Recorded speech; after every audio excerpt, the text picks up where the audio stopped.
Jean-Luc Reichmann frotte son nez et surprend le public avec ce détail physique très particulier. Même s'il est l'animateur préféré des Français, Jean-Luc Reichmann ne se repose jamais ses lauriers.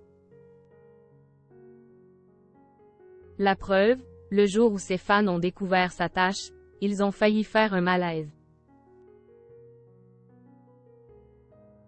Jean-Luc Reichmann n'est pas un homme de télé comme les autres. Bienveillant, il a appris à s'accepter, avec ses qualités et son seul défaut. La double peine de Jean-Luc Reichmann. Depuis plusieurs décennies, Jean-Luc Reichmann s'invite à notre table. Avec les 12 coups de midi, on s'amuse autant qu'on tremble pour les candidats. De nature bienveillante et optimiste, il parvient à apaiser les tensions sur le plateau. Certes, à hauteur de 4 épisodes par jour, il y a de quoi être fatigué. Toujours là pour écouter les doléances des uns et des autres, il illumine tout sur son page.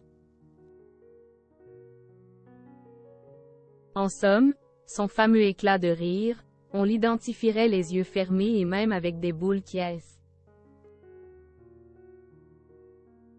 Pourtant, de son adolescence au début de sa carrière, quand personne ne le voit, il verse des torrents de larmes. Dingue!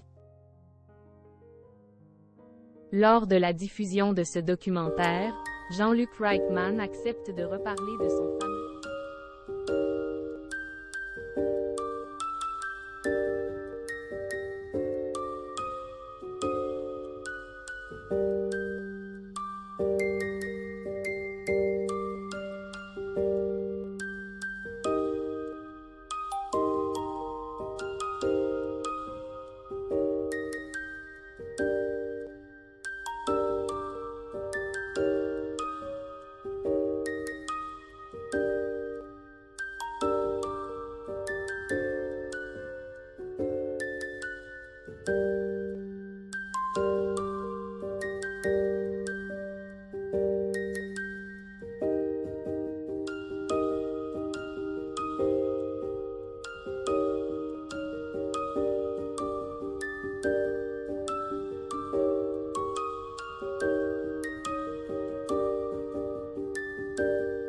Du coup, afin de ne pas détruire ses chances de percer dans le métier, il utilise en priorité sa voix.